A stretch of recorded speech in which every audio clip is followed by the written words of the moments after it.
कार्तिक मास के शुक्ल पक्ष चतुर्दशी तिथि को वैकुंठ चतुर्दशी कहा जाता है। यह दिन भगवान विष्णु और भगवान शिव दोनों की आराधना के लिए अत्यंत शुभ माना गया है। इस दिन व्रत करने और कथा सुनने से पापों का नाश होता है और व्यक्ति को वैकुंठ धाम की प्राप्ति होती है। प्राचीन समय की बात है, काशी नगरी में एक ब्राह्मण रहता था। उसका नाम था सुधन्वा। वह बहुत बड़ा पापी, कठोर हृदय और हिंसक स्वभाव का व्यक्ति था।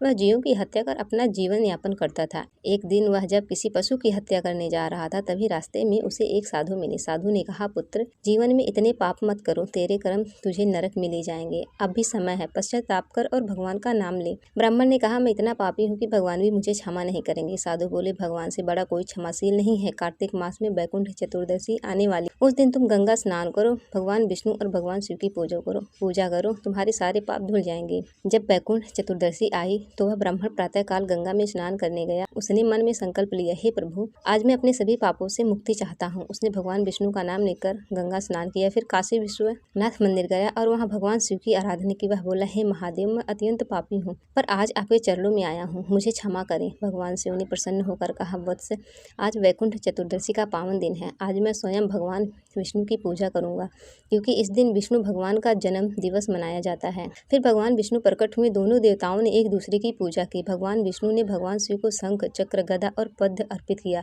और भगवान शिव ने विष्णु को त्रिशूल, डमरू और भस्म अर्पित की। यह देखकर सुधन्वा ने विनम्र भाव से दोनों की आराधना की। उसके सारे पाप नष्ट हो गए और मृत्यु के बाद उसे वैकुंठ धाम की प्राप्ति हुई। प्रातःकाल स्नान कर भगवान विष्णु और शिव जी का स्मरण करें। तुलसी, बेलपत्र, गंगाजल, धूप, पुष्प, दीप और फल से पूजा करें। भगवान को शंख, चक्र, गदा, पद्म अर्पित करें। रात्रि में जागरण करें और ओम नमो नारायणाय या ओम नमः शिवाय का जाप करें। अगले दिन ब्राह्मण या गरीब को दान कर दें। वैकुंठ चतुर्दशी का व्रत करने से सभी पाप नष्ट होते हैं। भगवान शिव और भगवान विष्णु दोनों की कृपा प्राप्त होती है। व्रती व्यक्ति को मृत्यु के बाद वैकुंठ धाम की प्राप्ति होती है।